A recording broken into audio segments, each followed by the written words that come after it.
Assalamualaikum warahmatullahi wabarakatuh. Nama saya Aditya Bayu Setiawan dari Fakultas Teknik, NIM 2019-020227. Di sini saya akan mempresentasikan PPT dari tugas Pendidikan Pancasila sesi 13 yang membahas tentang perkembangan IPTEK. Langsung saja kita masuk ke slide pertama, yaitu Pancasila sebagai dasar perkembangan ilmu teknologi. Hubungan antara IPTEK, budaya, dan agama dapat ditandai dengan beberapa kemungkinan, yaitu yang pertama, IPTEK bergantung dengan nilai budaya dan agama, sehingga pengembangan IPTEK harus senantiasa didasarkan atas sikap religiositas manusia. Kedua, IPTEK yang tidak tergantung dengan nilai-nilai budaya dan agama, sehingga terjadi kesekularisasi yang berakibat pada kemajuan IPTEK tanpa dikontrol nilai religiositas manusia.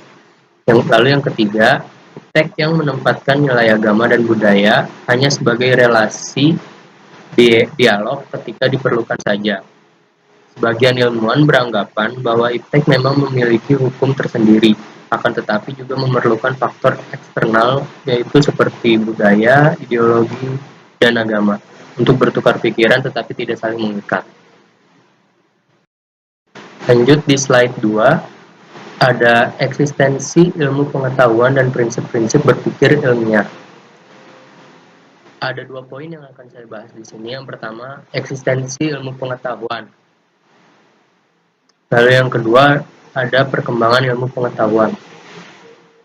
Eksistensi ilmu pengetahuan lahir dari ilmu pengetahuan atau sains yang menandai lahirnya peradaban modern yang serba terukur atau measurable. Perkembangan tersebut kemudian diikuti dengan kecenderungan memposisikan ilmu pengetahuan secara parsial antara hakikat, proses, dan nilai guna ontologi, epistemologi, dan aksiologi. Lalu, perkembangan ilmu pengetahuan tidak hanya sebagai sarana kehidupan manusia, tetapi sudah tersubstansialkan menjadi bagian dari harga diri atau prestis dan mitos bangsa dalam kependudukannya yang substansif. IPTEK telah menyentuh semua lini kehidupan secara ekstensif dan dapat mengubah budaya manusia secara intensif. Maksud saya, fenomena perubahan tersebut tercermin dalam masyarakat yang sedang mengalami masa transisi. Lalu seperti apa sih masa transisi yang dimaksud? Masa transisi yang dimaksud itu ada 4 poin. Yang pertama adalah masa transisi masyarakat berbudaya agraris ke tradisional. Maksudnya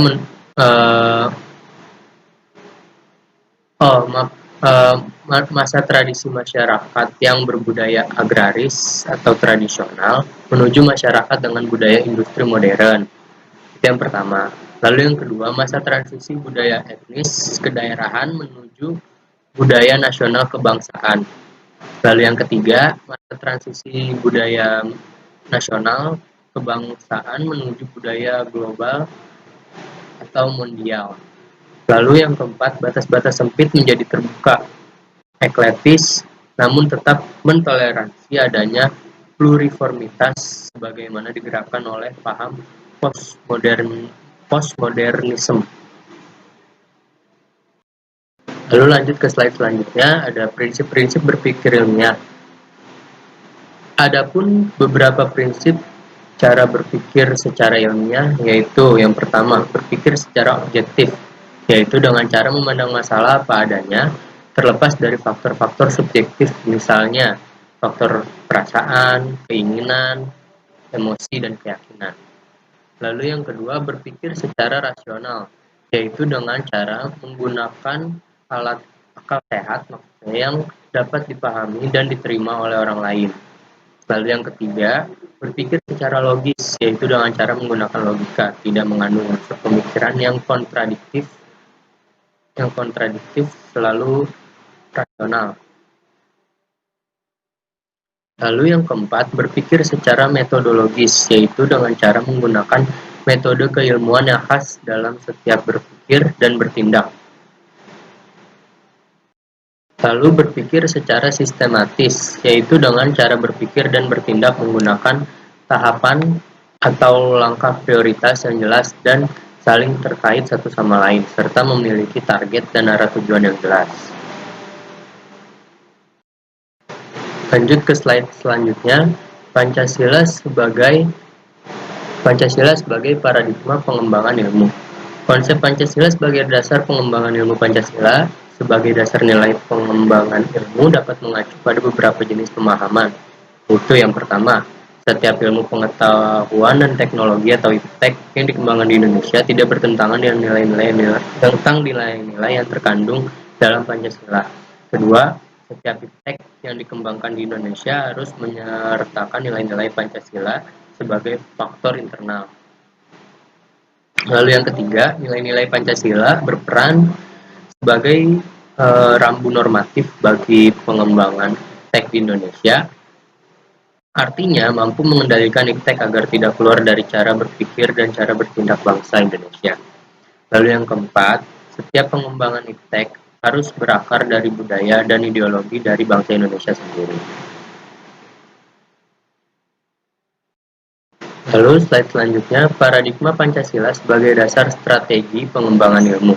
Ada beberapa alasan diperlukannya Pancasila sebagai dasar nilai pengembangan iptek dalam kehidupan berbangsa Indonesia, yaitu adanya pengerusakan lingkungan yang ditimbulkan oleh iptek, baik dengan dalih percepatan pembangunan daerah maupun upaya peningkatan kesejahteraan masyarakat.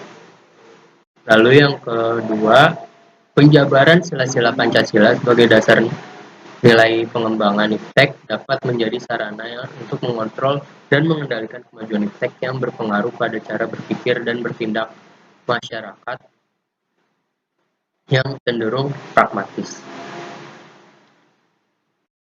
Lalu selanjutnya, nilai-nilai kearifan lokal yang menjadi simbol kehidupan di berbagai daerah mulai digantikan dengan gaya hidup global, seperti sikap bersahaja digantikan dengan gaya hidup bermewah-mewah, solidaritas sosial digantikan dengan semangat individualistis, musyawarah untuk mufakat digantikan dengan voting, dan lain-lainnya. Terus selanjutnya ada sejarah singkat Pancasila sebagai dasar pengembangan ilmu. Yang pertama itu ada aspek historis. Sejarah Pancasila sebagai dasar pengembangan ilmu belum banyak dibicarakan di awal kemerdekaan. Hal tersebut dikarenakan para pendiri negara cerdik cendekia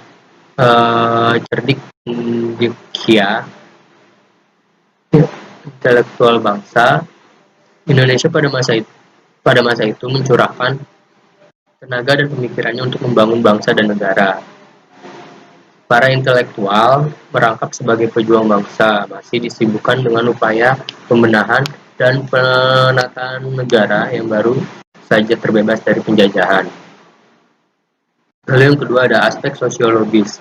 Aspek sosiologis Pancasila sebagai dasar nilai pengembangan iptek dapat ditemukan pada sikap masyarakat yang sangat memperhatikan dimensi ketuhanan dan kemanusiaan.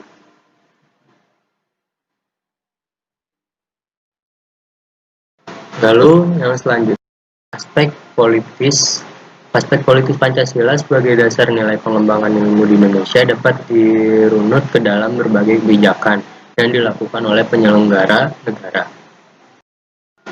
Lalu slide selanjutnya, dinamika dan tantangan Pancasila sebagai dasar pengembangan ilmu.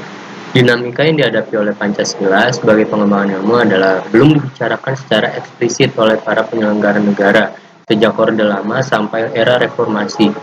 Pada umumnya hanya menyinggung masalah pentingnya keterkaitan antara pengembangan ilmu dan dimensi kemanusiaan atau humanism. Kajian tentang Pancasila sebagai dasar nilai pengembangan ilmu baru mendapat perhatian yang lebih khusus dan eksplisit oleh kaum intelektual di beberapa perguruan tinggi, khususnya Universitas Gadjah Mada atau UGM, yang menyelenggarakan seminar nasional tentang Pancasila sebagai pengembangan ilmu di tahun 1987 dan simposium dan sarasehan nasional tentang Pancasila sebagai paradigma ilmu pengetahuan dan pengembangan nasional tahun 2006. Namun pada kurun waktu akhir-akhir ini belum ada lagi suatu upaya untuk mengaktualisasikan nilai-nilai Pancasila dalam kaitan dengan pengembangan iptek di Indonesia. Lalu slide yang terakhir, Ada beberapa bentuk tantangan terhadap Pancasila sebagai dasar pengembangan iptek di Indonesia. Yang pertama yaitu kapitalisme yang sebagai menguasai perekonomian dunia, termasuk Indonesia. Akibatnya, ruang bagi penerapan nilai-nilai Pancasila sebagai dasar pengembangan ilmu menjadi terbatas. Lalu yang kedua ada globalisasi yang menyebabkan lemahnya daya saing bangsa Indonesia dalam pengembangan iptek sehingga Indonesia lebih berkedudukan sebagai konsumen daripada produsen dibandingkan dengan negara-negara lain. Lalu yang ketiga, konsumerisme menyebabkan negara Indonesia menjadi pasar bagi produk teknologi negara lain yang lebih maju ipteknya. Pancasila sebagai pengembangan ilmu baru pada taraf wacana yang belum berada pada tingkat aplikasi kebijakan negara. Ya, sekian penjelasan dari saya tentang materi pengembangan iptek di Indonesia. Sekian dari saya, kurang lebihnya mohon maaf. Wassalamualaikum warahmatullahi wabarakatuh.